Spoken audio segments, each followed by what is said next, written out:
अपने पिता के प्यार के लिए तरसती सोफिया यतीम खाने में जॉन और करीम शेख के साथ पली बढ़ी और अब ये दोनों युवक जॉन और करीम शेख लापता थे और सोफिया का कत्ल हो गया था। इस मर्डर केस का खुलासा हम करेंगे आज इस केस के दूसरे और आखिरी भाग में। क्राइम पेट्रोल सतर्क। इन्हें जिंदगी से जितने भी शिकवे थे इन्होंने खुद उसे दूर किया। फिर भला किसी को इस लड़की से क्या गिला हो सकता है? और इसके वो दो दोस्त असलम उर्फ जॉन और करीम, वो दोनों सोफिया से किस बात पर इतना खफा हुए कि उसे मार दिया? और अगर ऐसा हुआ है जैसा तुम सजेस्ट कर रहे हो कि वो दोनों भी किसी और की नाराजगी का शिकार हुए हैं, तो वो कौन है? आदित्य दुबे। सर, इस आदित्य दुबे को खोलना होगा। हो सकता है इस सैड लवर बॉय चेहरे के पीछे कुछ और ही छुपा। I think you are right. इस लड़के में कुछ तो ऑफ है, जैसे गाने में एक गलत सुर।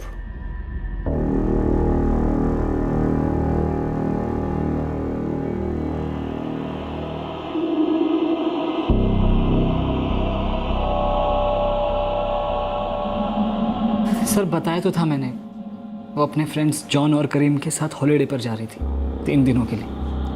कहाँ जा रही थी? शायद शिमला। उसने कॉल किया था मुझे ये कहने के लिए कि 3 दिनों के लिए वो ना ही मुझे कोई कॉल करेगी और ना ही कोई मैसेज। उसने ऐसा क्यों कहा? मतलब मुझे बड़ा अजीब लग रहा है। हाँ ठीक है, तुम्हारी गर्लफ्रेंड अपने दोस्तों के साथ बाहर जा रही थी, समझ सकते हैं, पर वहां से ना मैसेज ना कॉल, ये क्या बात हुई? मुझे नहीं मालूम सर। सोफिया मूडी थी। मूडी? सोफिया से जुड़े कुछ लोगों से बात की है हमने, और मूडी तो उसे किसी ने नहीं कहा। किसी ने भी नहीं। उस दिन उसके मोबाइल फोन की लोकेशन क्या थी? ठीक है, सारे डिटेल्स जल्द से जल्द निकलवाओ और मुझे फैक्स कर दो। सर, सोफिया उन दोनों पर उतना भरोसा करती थी जितना कोई अपने सगे घर वालों पर करता। क्या इस असलम उर्फ जॉन या करीम की सोफिया के साथ सिर्फ दोस्ती थी या कुछ और भी? कुछ और मतलब दोनों में से किसी का सोफिया के साथ अफेयर? नहीं सर, अगर ऐसा होता तो सोफिया मुझे बताती। वो बहुत ही स्ट्रेट फॉरवर्ड थी, कभी कोई बात नहीं छुपाती। तो अब वो स्ट्रेट फॉरवर्ड भी हो गई, मतलब पहले मूडी और अब स्ट्रेट फॉरवर्ड। सर, मैं बहुत प्यार करता था उससे। मैं तो ये सोच भी नहीं सकता कि कोई उसे मार डालेगा। और वो जॉन और करीम सर, वो ऐसा बिल्कुल नहीं कर सकते। तीनों बहुत करीब थे एक दूसरे के। Sir, 1 minute.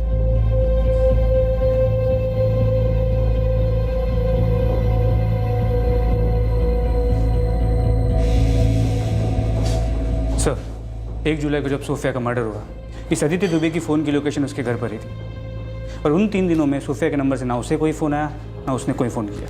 मतलब हम घूम फिर कर वापस वहीं आ पहुंचे। हमारे पास 2 सस्पेक्ट्स हैं, जॉन और करीम, जो कि हमें नहीं पता कि फरार हो गए हैं या गायब किए गए। किशोर, सिचुएशन एनकरेजिंग नहीं है। पुलिस को सोफिया के कत्ल का कोई दूसरा एंगल पकड़ में नहीं आ रहा था, लेकिन जॉन और करीम का भी कुछ पता नहीं चल रहा था। यह केस एक अंधी गली में आ फंसा था और एक ब्रेक थ्रू मिलना बेहद जरूरी था। और फिर जैसे कई पेचीदा केसेस में होता आया है, सोफिया मर्डर केस में भी आखिरकार अंधी गली रोशन हुई।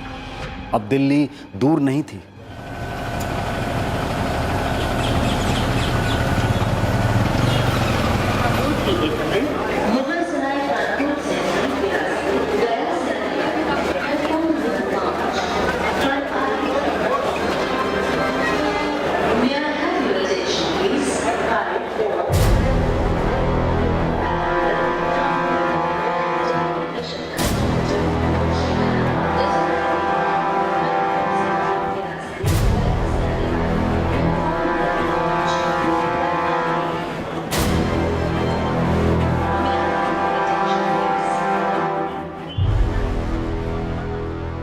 सर, ये दोनों वही है, कंफर्म।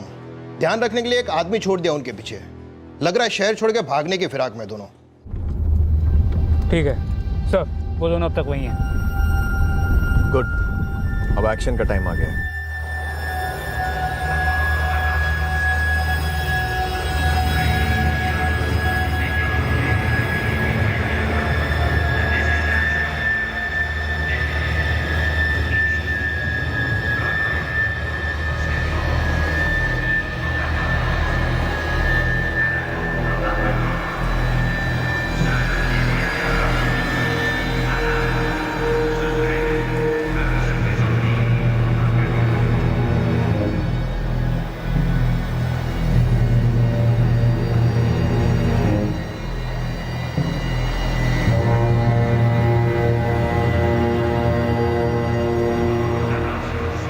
करीम शेख,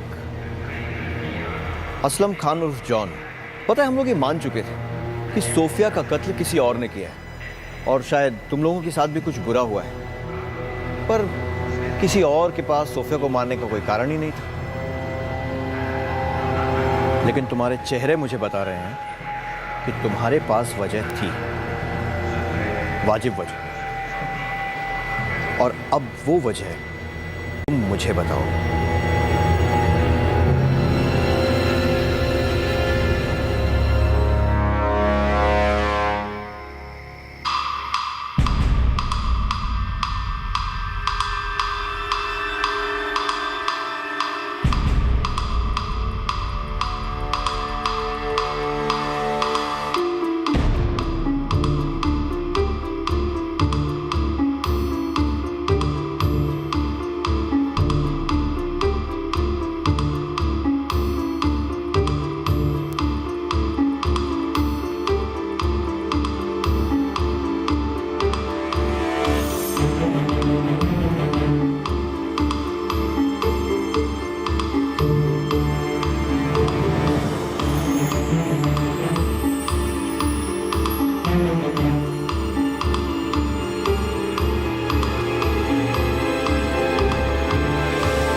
क्या हुआ करीम? चल जल्दी चल। मुझे थोड़ा वक्त चाहिए जॉन। किस लिए? बस चाहिए।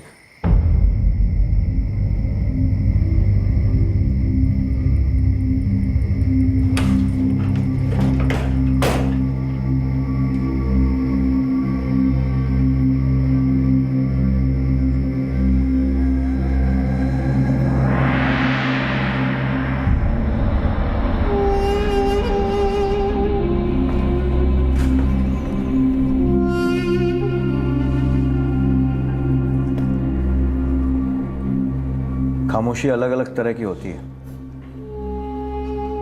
एक खामोशी होती है डर वाली, एक खामोशी होती है पछतावे की, एक होती है अकड़ वाली जिसे हम यूं तोड़ सकते हैं। तुम्हारी कौन सी है? जितनी अच्छी फोटोग्राफी करती थी उतना अच्छा लिखती भी थी सोफिया। डायरी पढ़ी है मैंने उसकी।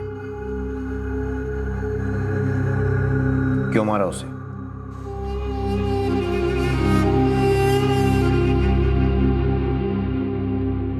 जॉन और करीम ने कानून से भागते वक्त सोफिया की डायरी पढ़ी थी।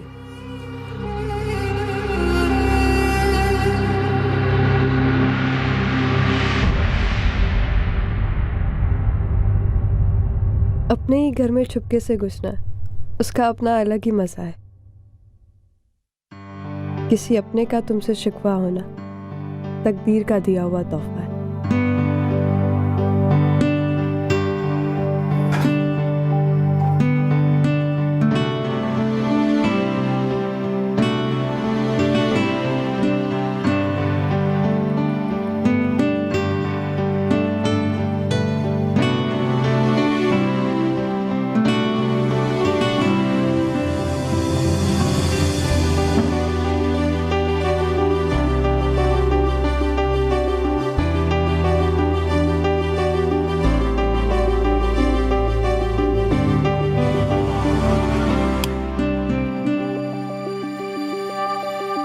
कहाँ थी?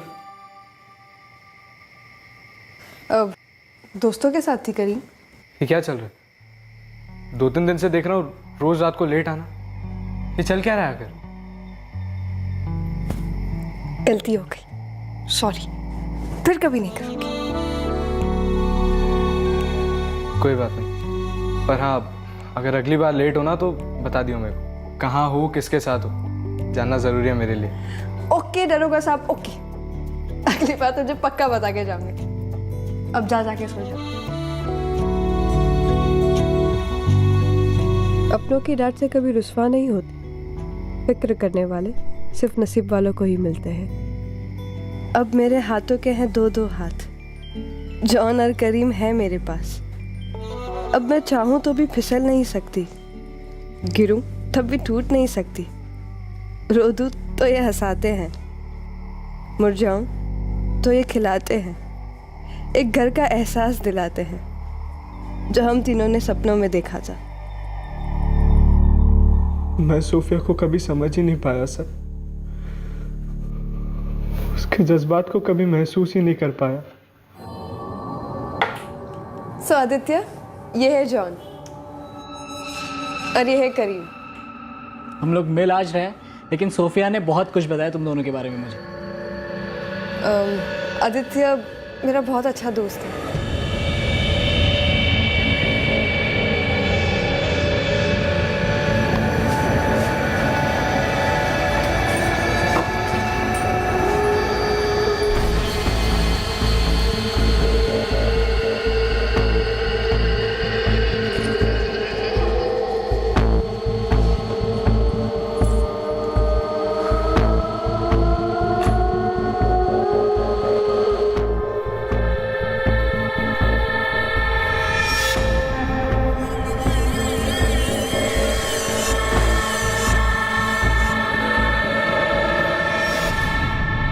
सॉरी। करीम,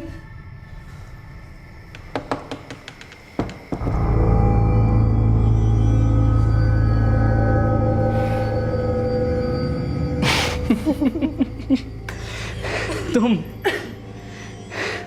अब तो तुम्हारी क्लास होगी तो जरूर, पर कोई नहीं, मैं दोनों क्लासेस के सही से जवाब दे दूंगी। प्यार करती हूँ मैं उससे।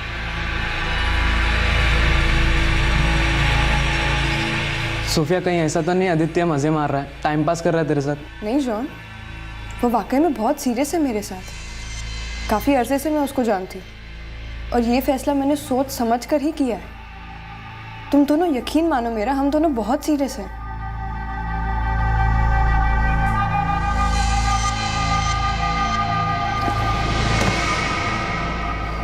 भाई अगर दोनों तरफ प्यार बराबर है तो ठीक है ना। सोफिया खुश है तो उसकी खुशी में हमें भी खुश होना चाहिए। देख जॉन, 2 हफ्ते पहले सॉरी है, क्या कर रहा है? देख 2 हफ्ते पहले सोफिया ने कहा था कि उसे सिर्फ फोटोग्राफी पर ध्यान देना। उसे ये लव शव के चक्कर में पड़ना ही नहीं, ना तो उसके पास टाइम है और ना ही उसे इंटरेस्ट। अच्छा, पर ये बात किस बात पर निकली? सोफिया तुझे ये सब क्यों बोल रही थी?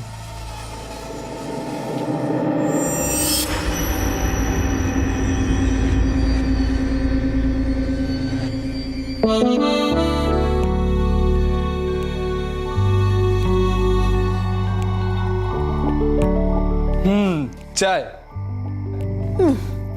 कैसा है ये सब? बहुत खूबसूरत है। और ये सारे कैसे? ये भी बहुत अच्छे हैं। बस 2 महीने की सैलरी आ जाने दे, फिर मैं लेटेस्ट DSLR खरीदूंगी और फिर तो देखियो बेटा मैं कैसे कैसे फ्रेम सेट करती हूँ। वैसे ये भी काफी अच्छे हैं। हाँ, मुझे ना प्रोफेशनल फोटोग्राफर बनना है। तुझे क्या लगता है मैं प्रोफेशनल फोटोग्राफर बन पाऊंगी? एकदम टॉप की। हुनर तो है, बाकी किस्मत। किस्मत मिस्मत कुछ नहीं होता करीम, हम अपनी तकदीर खुद लिखते हैं। क्या मैं तुम्हें अपनी तकदीर में लिख सकता हूँ? क्या? पगली, प्रपोज कर रहा हूँ। कमाल है, प्रपोज तू कर रहा है और पगली मुझे बोल रहा है। देख यार करीम, ये लव शब्द ना अपने आप में एक पागलपन है। नहीं मेरे पास वक्त है इन चीज़ों के लिए और ना ही इंटरेस्ट। मुझे बस अपनी फोटोग्राफी पे फोकस करना है। जैसे अर्जुन को मछली की आंख दिखती थी ना, बस बिल्कुल वैसे ही। और सिर्फ 2 हफ्ते में मछली की आंख से आंख हट गई और उस आदित्य दुबे की आंख से लड़ बैठी, है ना? भाई क्या बोल रहा है, मुझे कुछ समझ में नहीं आ रहा है। पर मुझे सब कुछ समझ आ रहा, सब कुछ। भाई मेरे इतना दिल पे मत ले, उसकी लाइफ है, उसके फैसले। और ये तो तू भी मानता है ना कि वो हम दोनों से कहीं ज्यादा मंजी हुई है। मंझे हुए लोग झूठ नहीं बोलते जो, और खासकर उन लोगों से जो उन पर जान छिड़कते।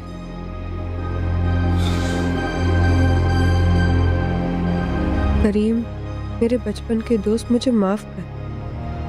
तेरी मोहब्बत मुझे कबूल नहीं, पर तेरी दोस्ती के बिना मुझे जिंदगी कबूल नहीं। तेरे इजहार को मैंने हंसकर टाल दिया, एक सफेद झूठ का सहारा भी लिया।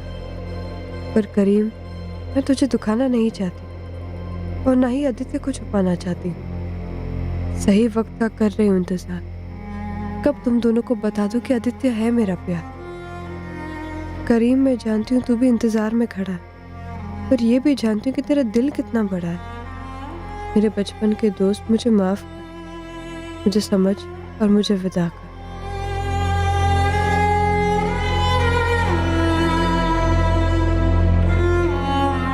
क्या समझता मैं, कैसे विदा करता उसे, कहां से लाता इतना बड़ा दिल। मैं उसे कभी समझ ही नहीं पाया सर। जितना सोफिया मेरे लिए मायने रखती थी उतना ही करीम भी रखता था। हम तीनों मानो एक ही नस में बंधे हुए थे,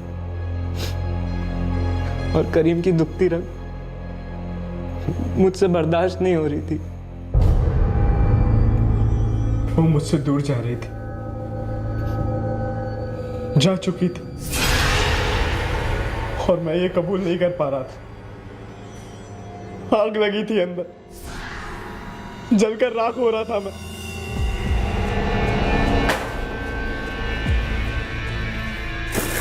ओए, क्या बात है? बचपना छोड़ यार करीम, बता ना क्या बात है। क्या बता? जो तुझे बता तुझे समझ आया नहीं? 12 साल से तेरे साथ एक साई की तरह आ रहा हूँ, तुझे बचाता आया हूँ, तेरा ख्याल रखता है। मैंने कभी इस बात से मना किया है करीम? ठीक, मैं ज्यादा बोलती नहीं, लेकिन इसका मतलब ये नहीं कि मैं अंधी हूँ। अंधी है तू। इतने सालों में तुझे कभी मेरा प्यार नहीं दिखा, और अब उस आदित्य की दौलत ने तुझे अंधा कर दिया। आदित्य को बीच में मत ला यार प्लीज। क्यों नहीं लाऊं? अरे वो है हमारे बीच में, वो हमारे बीच में हड्डी बना हुआ है। सोफिया, उसे निकाल दे। देख तेरी तकदीर ना मुझसे जुड़ी, मैं तेरे लिए हूं और हमेशा करीम देख यार, मैं तेरे लिए अपनी जान दे सकती हूँ, लेकिन मैं तुझे अपनी जान नहीं कह सकती। यार मैं तुझसे बहुत करती हूँ, लेकिन सिर्फ एक दोस्त की तरह, और मोहब्बत सिर्फ आदित्य से करती हूँ। प्लीज यार इस बात की कदर कर, मैं आदित्य को कभी नहीं छोड़ूंगी।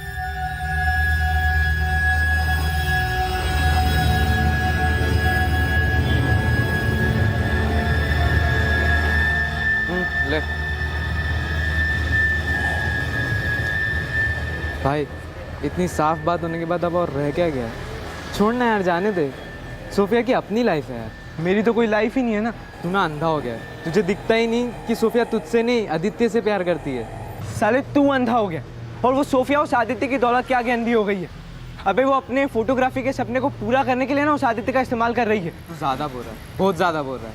तुझे भी पता है, मुझे भी पता है, सोफिया कभी किसी का इस्तेमाल नहीं कर सकती। बेटा तू उसको लेने गया था या मैंने कॉल किया था? वो खुद चल कर आई थी हमारे पास, खुद ले गई थी हमको फ्लैट में। तो लाइफ बेटर है यार यहाँ पे। किसके लिए? बेटा घर का किराया हम भी शेयर करते हैं, घर का काम हम भी करते हैं, और वो उस आदित्य को ना अपनी मुट्ठी में कर रही। जिस दिन वो आदित्य इसके चंगुल में पूरी तरह आ गया ना, देख कैसे निकाल देती हम लोगों को। तू किसकी बात कर रहा है बे? सोफिया की? अपनी सोफिया की? नहीं, अपनी सोफिया नहीं रही, वो बदल गई है, बिल्कुल मतलबी बन गई है वो। तू ना गलत फहमियों में घिर गया है। तू ना एक काम कर, गहरी सांस ले, और ये जो तेरे प्यार व्यार के जज्बात है ना, बाहर छोड़ दे। इतना समझ ले तू कि वो तेरी लाइफ में उस तरह से कभी नहीं हो सकती। इतना समझ ले तू। तो उसकी लाइफ ही नहीं रही। क्या बोल रहा है बे? मेरे प्यार का गला घोटा, कीमत तो लेकर रहा हूँ। पागल हो गया क्या? क्या करने क्या वाला है तू? गला घोट दूंगा, मार डालूंगा। मेरी नहीं हुई तो किसी की नहीं होगी।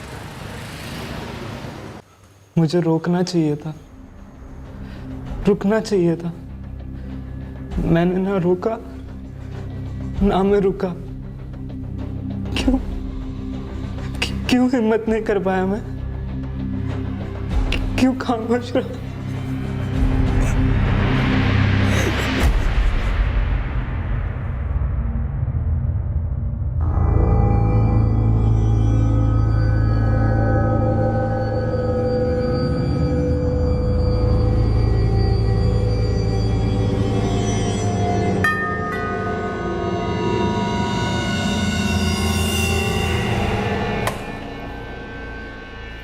थे तुम दोनों?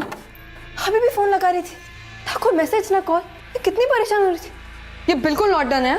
तुम लोग को पता है मैं सुबह से बैग पैक करके बैठी हूँ गधों की तरह। 3 दिन की छुट्टी ली थी मैंने, ये सोचकर कि हम सारे शिमला जाएंगे, मैं बहुत सारे पिक्चर्स क्लिक करूँगी, हम बहुत ऐश करेंगे। लेकिन अब दोपहर हो गई है। अगर सुबह निकलते ना तो इस वक्त लंच कर रहे होते, राजमा चावल खा रहे होते। क्या तुम दोनों कुछ बोल क्यों नहीं रहे हो? जॉन, करीम, मैं तुम लोगों से बात कर रही हूँ यार।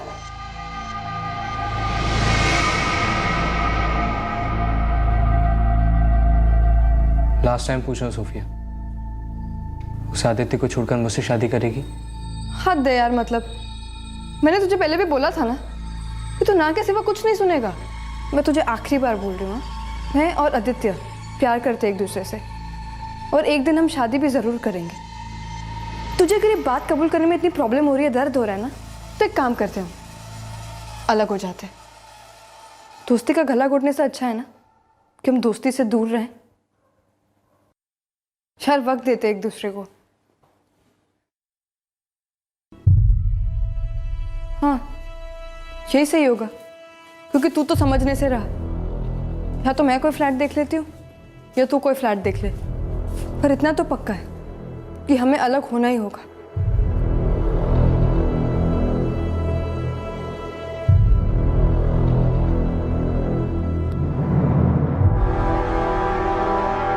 हाँ, हमें अलग होना होगा, हमेशा के लिए।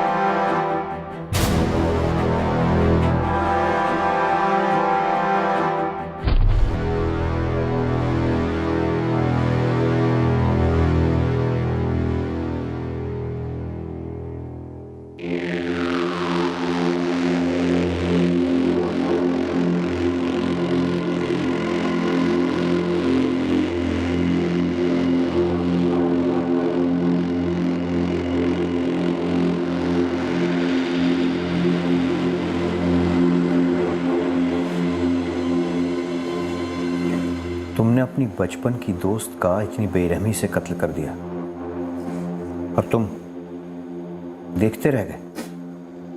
कत्ल के बाद तुम दोबारा सोफिया के पास गए थे, उसकी लाश के पास। क्यों गए थे करीम?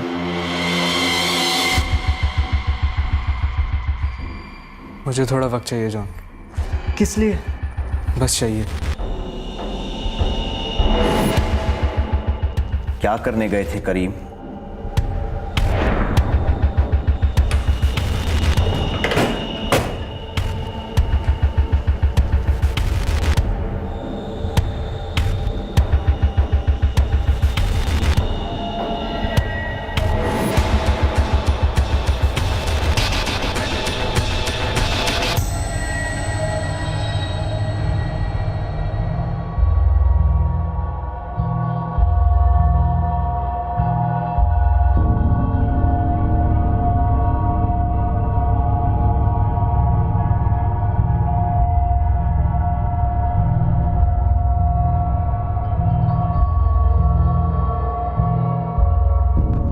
इतनी घिनौनी हरकत, इतनी विकृत,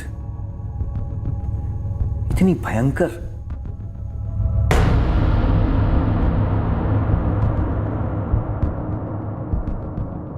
इंस्पेक्टर, एक और बात। जी। विक्टिम के साथ सेक्सुअल असॉल्ट हुआ है। पर अगर रेप हुआ होता तो ये चिल्लाती या शोर मचाती? नहीं मचा पाती। रेप कत्ल के बाद हुआ है।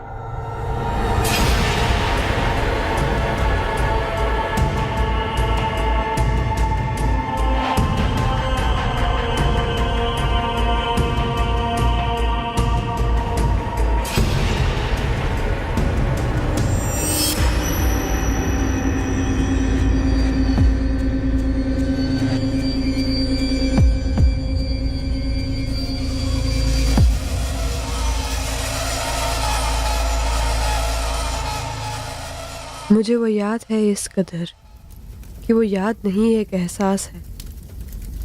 उसका चेहरा मेरे दिल में कैद, उसकी रूह मेरे हर सांस में है। खाली झूले से डरती थी, पर उन झोंकों से नहीं, क्योंकि वो धक्का मेरे पापा देते थे, जो मेरे लिए उन हवाओं को भी रोकते थे। वो वहीं थे, मेरा साया बनकर, मेरे आगे भी मेरे पीछे भी। मैं बिन झूले की भी झूलती उस साये की बाहों में।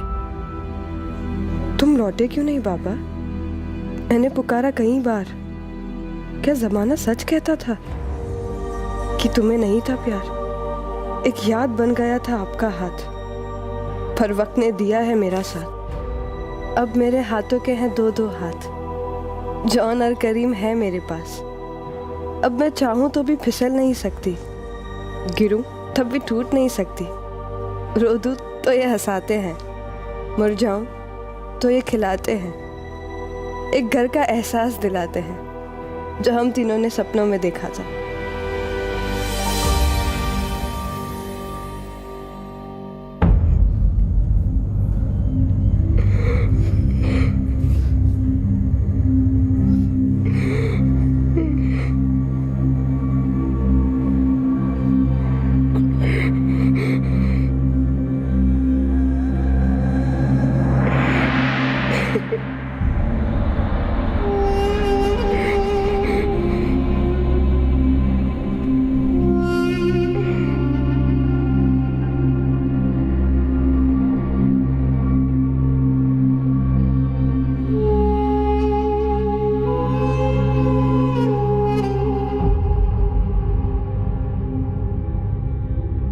आरती पराशर उर्फ सोफिया का अंतिम संस्कार उस यतीम खाने के अधिकारियों ने किया जिन्होंने बचपन से उसकी देखभाल की थी। आदित्य दुबे सोफिया का प्यार जरूर था, पर सोफिया का असलम खान उर्फ जॉन और करीम शेख के साथ एक दर्द और भाईचारे का अटूट रिश्ता था, जिसे उन्होंने बड़ी बेरहमी से तोड़ दिया। आज वो दोनों जुडिशियल कस्टडी में हैं। उन पर आईपीसी की धारा 302 और 201 के तहत कत्ल और सबूत मिटाने के चार्जेस लगाए गए हैं, और करीम पर आईपीसी की धारा 376 के तहत रेप के चार्जेस भी लगे हैं। वफादारियों के बीच पिसा जॉन आज पछता रहा है कि वो अपने करीबी दोस्त करीम को सही राह दिखाकर रोक नहीं पाया अपनी दूसरी करीबी दोस्त सोफिया का कत्ल करने से। वो दोनों के करीब था, लेकिन दोनों के ही काम ना आ सका। करीम शेख को भी अपने किए पर पछतावा है। उसने प्लान बनाया था कि जॉन और वो सोफिया से ताल्लुक रखने वाले सभी डॉक्यूमेंट्स गायब कर देंगे, ताकि एक पॉइंट के बाद इन्वेस्टिगेशन बंद हो जाए और वो कभी ना पकड़े जाएं। इस फिराक में उन्होंने सोफिया की डायरी भी चुराई थी, और उस डायरी को पढ़कर ये दोनों युवक चूर चूर हो गए। लेकिन पछतावा सिर्फ तब काम आता है जब शिकवा दूर करने की गुंजाइश हो। जॉन और करीम के केस में अब काफी देर हो चुकी है। करीम का बेबुनियाद शिकवा और जॉन की डरी दबी चुप्पी ने सोफिया की जिंदगी को बेवक्त छीन लिया, जो मेहनत और उम्मीद की मिसाल थी। जिन हाथों को उसने अपना सहारा समझा, उन्हीं हाथों ने उसका गला घोंट दिया।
हमारे आज के दूसरे केस में एक बार फिर विश्वास करने वाले के साथ विश्वासघात किया गया। किसी के भरोसे का गला घोट दिया गया, किसी की उम्मीदों ने दम तोड़ा और एक जिंदगी मौत के अंधकार में ओझल हो गई।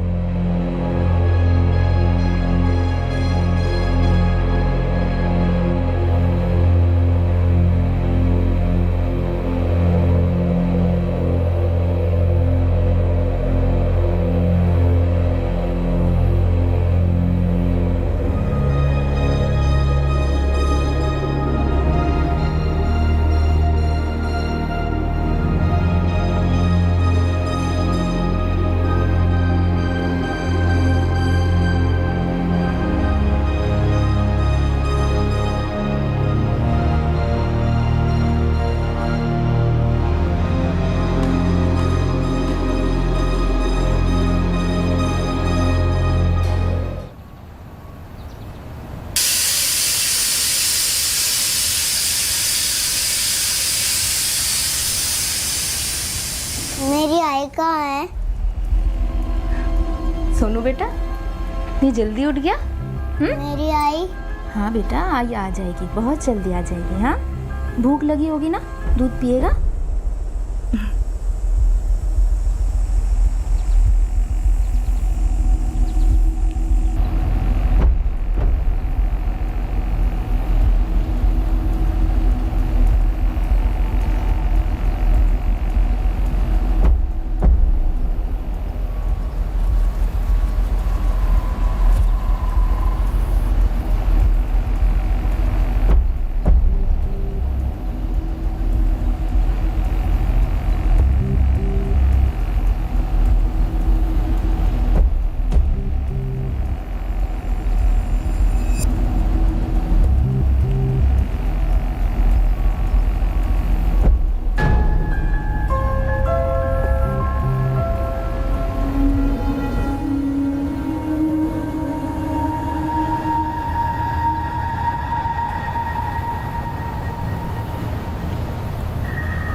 सेक्सुअल असॉल्ट नहीं हुआ, मौत गला घोटने से हुई है।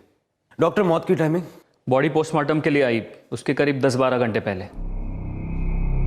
मतलब हमें बॉडी मिली, उसके पहले वाली रात को मर्डर हुआ और फिर लाश को नाले में फेंक दिया गया।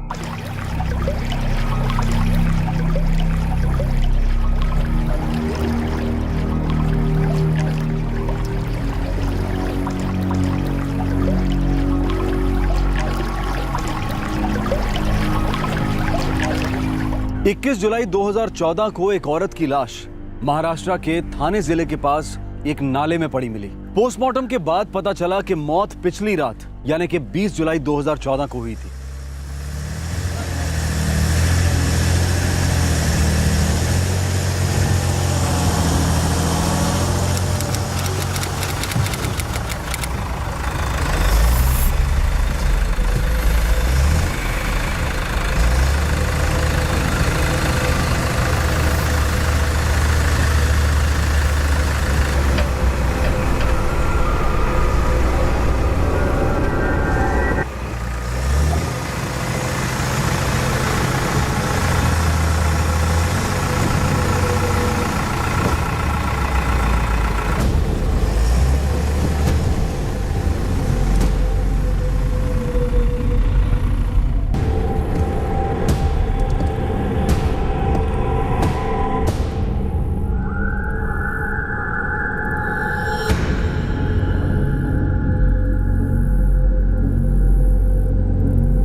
सर, इस आदमी को कुछ नहीं पता।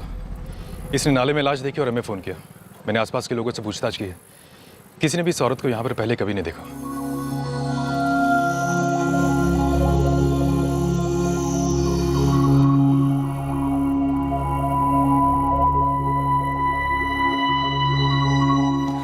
3 दिन हो गए अब तक विक्टिम का आइडेंटिफिकेशन नहीं हो पाया। सतीश एक काम करो, पिछले 1 हफ्ते में आसपास के थानों में जितने भी मिसिंग कंप्लेंट्स फाइल हुई है सब स्कैन करो।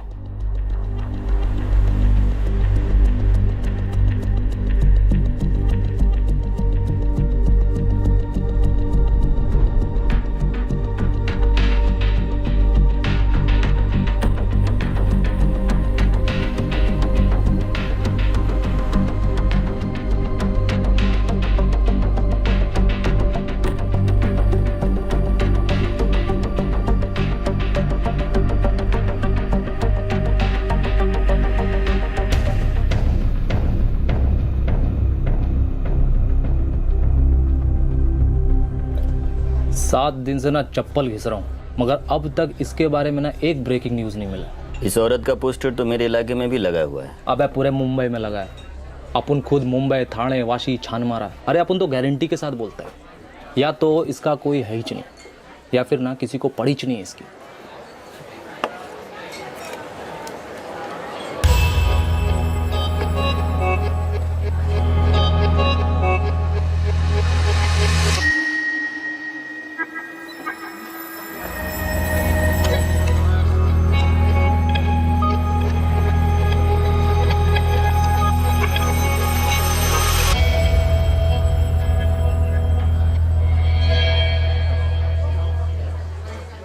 सर, 1 महीना हो चुका है और अभी तक हमें इस औरत के बारे में कुछ पता नहीं चला। इसका नाम तक नहीं। अजीब बात है सतीश, कोई मिसिंग कंप्लेंट भी फाइल नहीं हुई। सर, महाराष्ट्र के हर एक पुलिस स्टेशन में इसकी फोटो भिजवा दी है। अगर कंप्लेंट फाइल हुई होती तो अब तक पता चल जाता। हो सकता है ये औरत अकेली रहती, कोई आगे पीछे ना हो इसके, और शायद मारने वाले को ये बात पता थी। सर, मुंबई और थाने में हर जगह इस औरत का पोस्टर लगा। पिछले 1 महीने में कई अखबार में भी इसकी फोटो छपी है। सर, हो सकता है जो इस औरत को जानता हो वो सामने आना नहीं चाहता। सतीश, हमने कई ऐसे केसेस देखे हैं जिसमें लाश की शिनाख्त होने में देर लगी, लेकिन शिनाख्त हुई है। इस लाश की शिनाख्त भी जरूर होगी।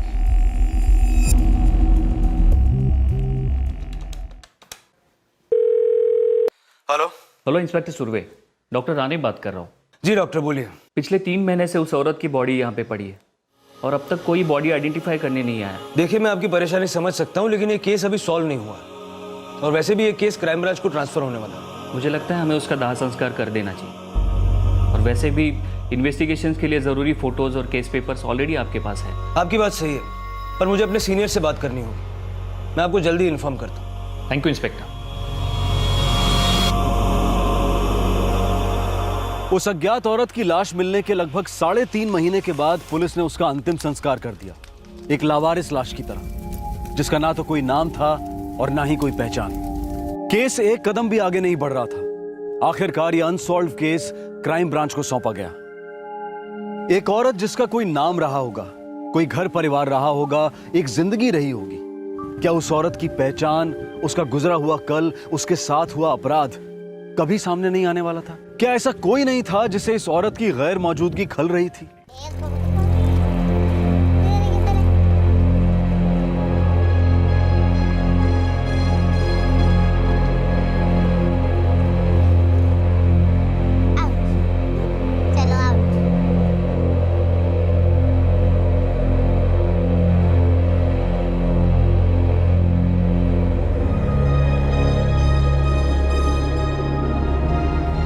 सोनू, चल भागना, तेरी बारी है।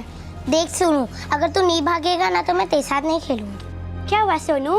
मेरी आई अब तक नहीं आई, कब आएगी वो?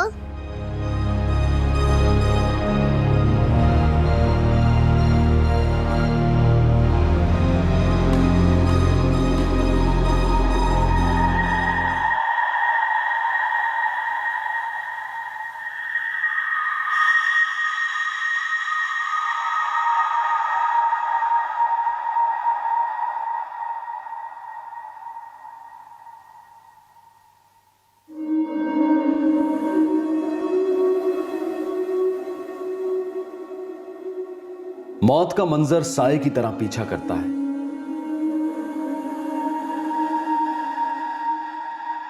खास तौर पर तब जब जुर्म के परिणाम से किसी व्यक्ति का प्रत्यक्ष लेना देना ना हो। खास तौर पर तब जब कोई सच जानते हुए भी उससे मुंह फेर लेता है।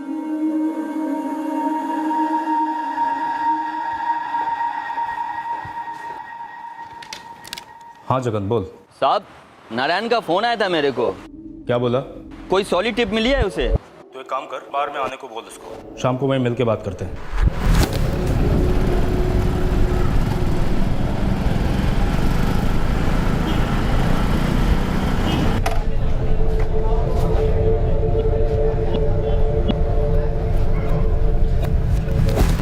तो रख, मैं फ़ोन करता है तेरे को। सलाम साहब। क्या सॉलिड टिप देने वाला था तू?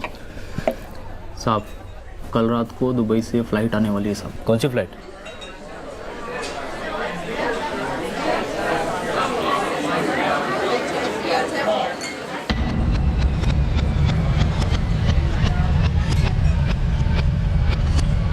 जो तूने टाइम मेरे को बताया वही ना? कंफर्म। सलाम साहब, कुछ लाऊं? कोल्ड ड्रिंक लिया तू? ओके। कितने बजे का वो मैं बता। चिल्ड ले गया? हाँ।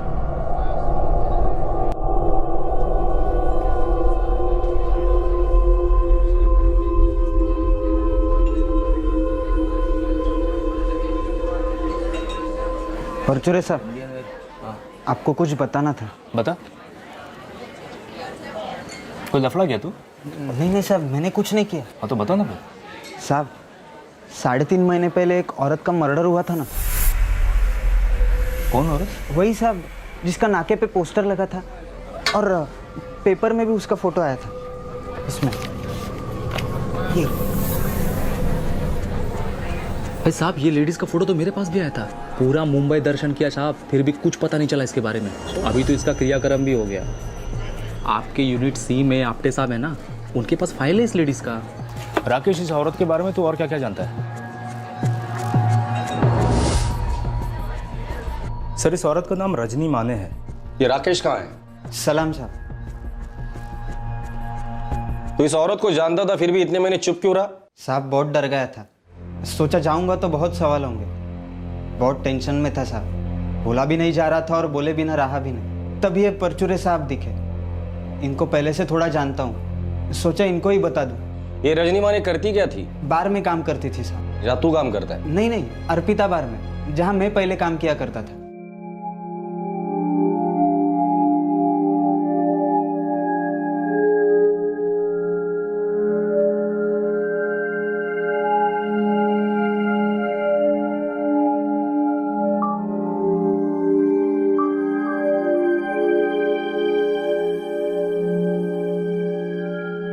ज़्यादा कुछ नहीं जानता साहब उसके बारे में, कभी इतनी बात भी नहीं हुई। और 1 हफ्ते बाद मैंने अर्पिता बार छोड़ दिया। उसके बाद कभी उसको देखा भी नहीं। लेकिन अर्पिता बार में कोई तो होगा जो इस रजनी के बारे में जानता होगा। शायद। हाँ, एक और लड़की थी साहब, सीमा करके। रजनी की उसके साथ अच्छी बनती थी।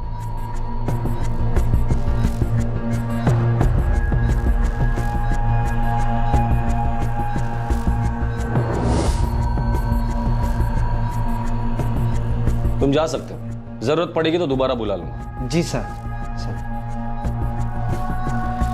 इस राकेश ने 3.5 महीने मौन व्रत रखा और आज अचानक मौन व्रत तोड़ दिया।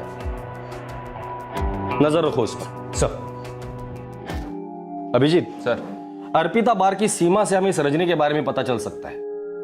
इस रजनी माने का अंतिम संस्कार एक अनआइडेंटिफाइड बॉडी के तौर पर हुआ था, पर हम लोग इसके कातिल को आइडेंटिफाई करेंगे और ये केस क्लोज करेंगे।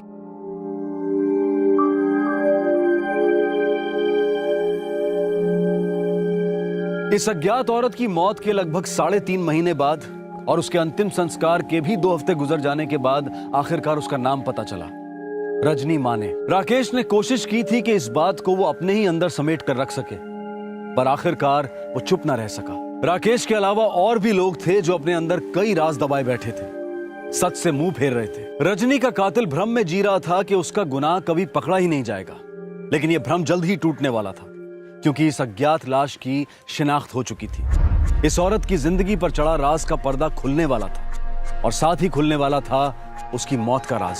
रजनी माने की जिंदगी और उसकी मौत के बारे में जानेंगे हम कल रात 11 बजे इस केस के दूसरे और आखिरी भाग में।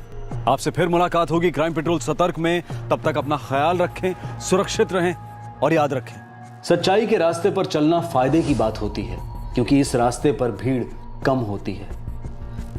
सही वक्त, सही कदम, सतर्क रहें। जय Hind. For more updates, subscribe to our channel, click the show links and enjoy watching the videos.